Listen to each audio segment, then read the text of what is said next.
안녕하세요. 책 읽는 아줌마 엔다줌마입니다. 노년내과 의사가 알려주는 감속 노화 실천법. 정희원 작가님의 느리게 나이 드는 습관을 낭독해 보도록 하겠습니다. 책 속에서 기억하고 싶은 문장들 위주로 읽어보도록 할 텐데요. 귀한 깨달음과 배움의 시간이 되면 좋겠습니다. 낭독 시작하겠습니다. 1장 노화 이해하기. 오래가 아니라 건강하게에 초점을 맞춰라. 우리는 보통 노화라고 하면 주름진 얼굴, 굽은 허리, 느린 걸음걸이 같은 특징적인 모습을 떠올린다. 하지만 사람마다 얼굴과 성격이 다르듯 노화의 속도나 정도는 천차만별로 나타나며 여기에는 유전자뿐 아니라 유년기부터 누적된 삶의 방식, 환경 노출, 운까지도 영향을 준다. 80세가 되었을 때 젊은 성인과 비슷하게 활기찬 삶을 영위하느냐, 침상에 누워 시간을 보내느냐의 차이는 지금부터의 내재 역량 관리에 달렸다. 100세 시대, 앞으로 남은 50년의 인생 계획을 잘 세우기 위해서는 노화와 그 현상의 결과를 제대로 이해할 필요가 있다. 누가 노인인가? 숫자 나이는 의미가 없다. 아직도 많은 사람이 어떤 자리에서 고령화와 관련된 주제의 발표를 할 때 우리나라의 인구 고령화가 매우 빠르며 65세 이상이 현재 전체 인구에서 몇 %를 차지하고 있다는 내용으로 이야기를 시작하는 경우가 많다. 그러나 노인이 증가하고 있다는 내용을 몇 분에 걸쳐서 이야기하는 것은 발표의 도입으로는 썩 좋지 못한 방법이라고 생각한다. 동시대를 살아가는 사람 중 인구 고령화가 진행된다는 사실을 모르는 사람은 없다. 그리고 이보다 더 중요한 이유는 65세라는 숫자 나이에 기반한 통계는 많은 현상을 왜곡하는 결과를 가져오기 때문이다. 65세 이상 인구라는 것은 마치 한국인처럼 광범위한 인구 집단일 뿐인데 그것을 일반화, 범주화해서 현상의 추이를 잘못 이해하고 다가오는 미래를 잘못 대비하는 결과를 초래할 수 있다. 특정 연령이나 생물학적 특성의 집단은 그들이 살아온 사회 경제적 환경뿐 아니라 전체 인구에서 차지하는 비율도 다르다. 65세 이상 인구로 새로이 편입되는 집단의 특성이 매년 변하기 때문에 사실 65세 이상 인구의 특성 또한 매년 변할 수밖에 없다. 실제 최근 경제적으로 부유하며 비교적 건강 상태가 좋고 고등교육에 노출이 많은 50년대, 60년대생이 대규모로 65세 이상 인구 집단에 편입되고 있기 때문에 갑작스럽게 우리나라의 노인 인구 집단이 더 건강하고 부유하며 정보통신 기술에 대한 접근도 뛰어난 것처럼 보인다. 연간 출생아 수가 가장 많았던 베이비 부머 인구 집단이 빠르게 나이가 들어가니 평균 노인의 모습이 바뀌는 것이 당연하거늘 정부는 달라지는 노인 세대를 이야기하며 밝고 희망찬 미래를 그리고 있으니 실소를 금하기 어렵다. 인구 집단에 들어있던 사람의 모습이 바뀐 것이 아니라 더 젊고 부유한 인구 집단이 노인 범주에 포함되었을 뿐인데 집단의 평균값만 보니 실제로는 아무 일도 아닌 것을 굳이 해석하려 하는 것이다. 생물학적으로는 누가 노인인가? 태어난 날로부터 65년 또는 780개월이 지나면 노인으로 갑자기 분류되는 이 사회의 통념은 여러모로 썩 마음에 들지 않는다. 그 결과로 벌어지는 일이 좋든 나쁘든 이렇게 분류하는 자체가 인종주의나 성차별처럼 연령주의인 것이다. 그렇다면 생물학적, 의학적으로 의미가 있으려면 노인을 어떻게 정의해야 할까?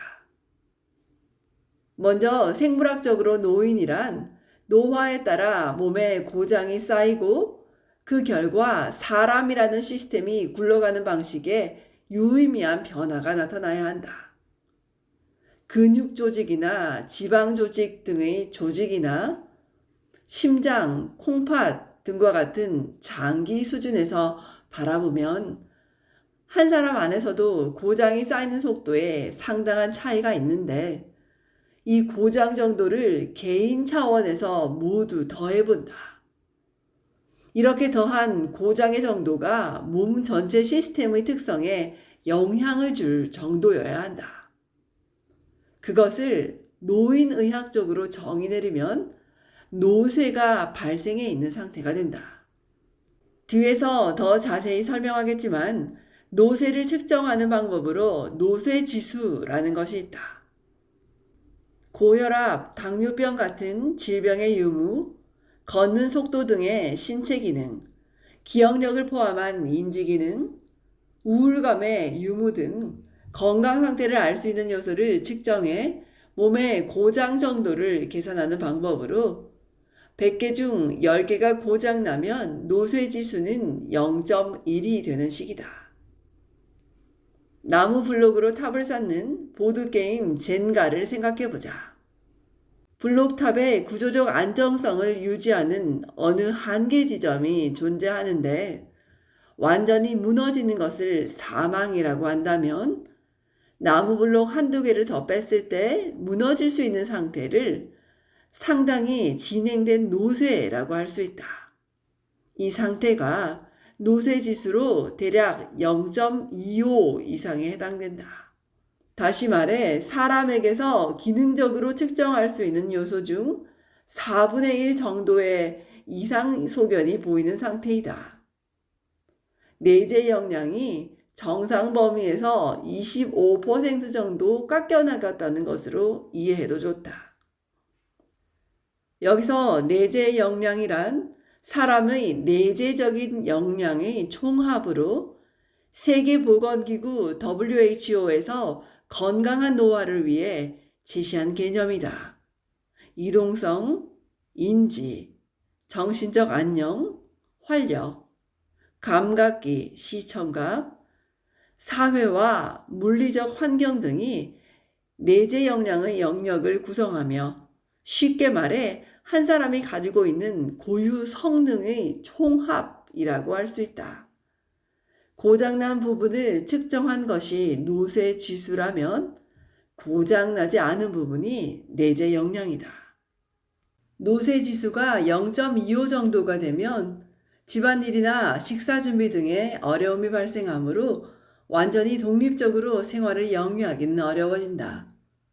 노인의학적으로는 일상생활 수행 능력에 조금씩 문제가 생기는 상태이며 사회적으로는 노인 장기 요양보험 4등급 정도를 받고 국비 지원으로 요양보호사를 하루 3시간까지 쓸 수 있는 상태가 된다.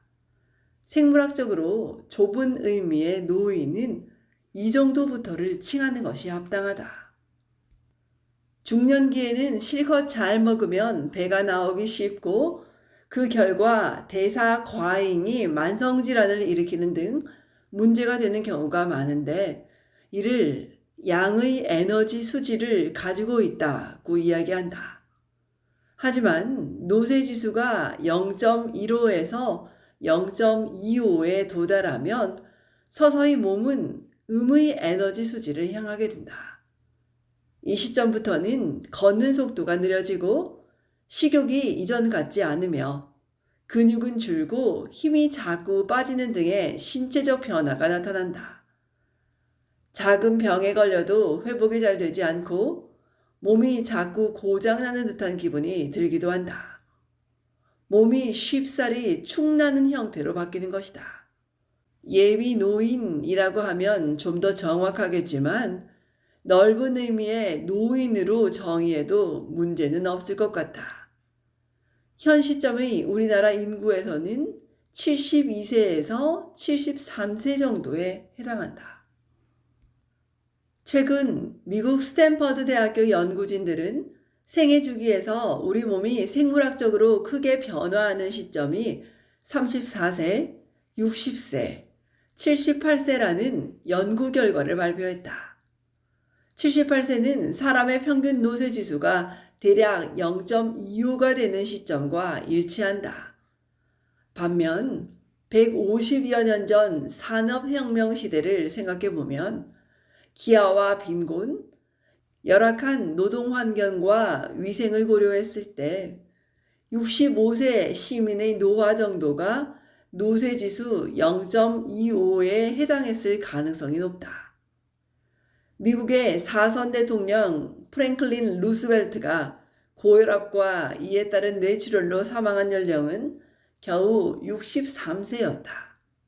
결국 생물학적, 의학적으로는 숫자 나이보다 노화 정도나 노쇠 정도가 개개인의 미래를 더 잘 설명할 수 있으므로 노인의 기준을 나이로 정하는 것만큼 의미 없는 일도 없을 것이다. 사회적으로는 누가 노인인가? 40이 새로운 30, 5, 60대는 신중년이라는 말은 우리의 삶이 헬스용 고무밴드를 잡아들인 것처럼 오른쪽으로 늘어나고 있음을 이야기한다. 40이 새로운 30은 지난 50년간 우리가 건강하고 젊게 살 수 있는 10년을 얻게 되었다는 말이다. 신중년은 지금의 60대가 과거의 50대처럼 건강하고 사회적 활력을 유지한다는 것을 의미한다. 세상의 기대 수명이 꾸준히 증가했고 앞서 언급한 것처럼 건강 수명도 늘어나면서 개개인의 생애 주기 자체가 늘어지고 있는 것이다. 사회적으로는 점점 교육에 사용하는 기간, 안정된 직장에 자리 잡는 연령, 첫 결혼 연령, 자가를 가지게 되는 연령 등이 모두 뒤로 밀리고 있다. 그런데 노인의 정의는 여전히 65세로 고정되어 있는 것이 아이러니하다. 65세에서 70세에 해당하는 인구 집단은 생물학적, 의학적 뿐만 아니라 사회적으로도 점차 젊은 성인과 차이가 없게 된다. 이에 따라 사람들이 생각하는 노인의 기준도 점차 상향되었다. 세상이 이렇게 변하는 동안 여전히 고정된 노인 연령 기준 때문에 사회의 지속 가능성에 대한 우려가 커지고 있다. 아프지 않고 정상적으로 사회생활을 수행할 수 있는 사람들이 65세가 넘었다는 이유로 피부양 인구로 계산되기 때문이다. 기준 나이를 올리는 일은 여러 가지 돈 문제가 걸려있는 일이라 정부에서 손을 대기 어려워하는 안건이다. 하지만 사회보장제도의 지속 가능성과 미래의 세대 간 소득 이전 문제를 고려한다면 결국 노인에 대한 기준 연령 상향은 피할 수 없다. 워런 샌더슨 등은 건강 수명의 증가와 사회 구조의 꾸준한 변화를 고려할 때 기대 여명이 15년이 되는 시점을 노인으로 정할 것을 제시하는데 이러한 방법을 전향적 연령 기준이라고 한다. 현행의 65세 기준처럼 지금까지 살아온 기간을 돌아보는 후향적 연령 기준과 반대되는 개념이다. 노인의학적으로는 기대 여명이 15년 정도가 되면 노쇠지수로 0.15 정도이며 사회적, 직업적 기능 수행에 약간의 어려움이 생기거나 돌봄을 받을 필요성이 생기는 시점과도 비슷하니 상당히 의미가 있다. 결국 기대 여명이 15년이 되는 시점을 노인으로 정하면 노인에 준한 복지 서비스가 필요한 인구 집단의 특성이 바뀌지 않게 유지할 수 있다. 다시 말해 지금처럼 65세에서 자르기 때문에 발생하는 오류를 피할 수 있다는 말이다.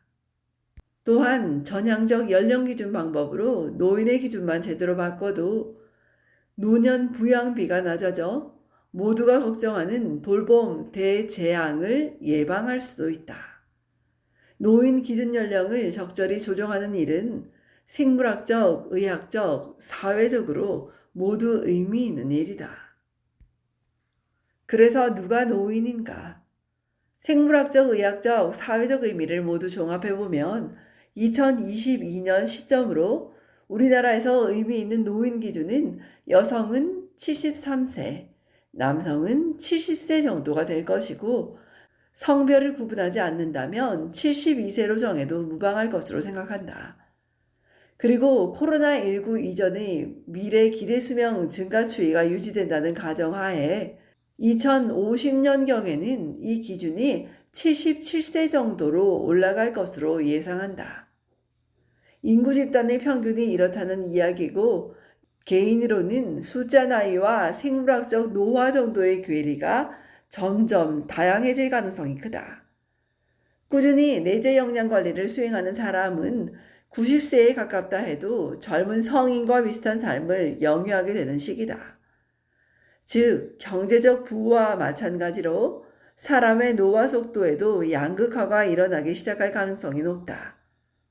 때문에 미래에는 숫자 나이보다는 사람의 내재 역량이 더 중요하게 되며 특히 노년기에는 내재 역량의 정도가 경제적 부를 넘어서는 가치로 인정받을 가능성이 크다.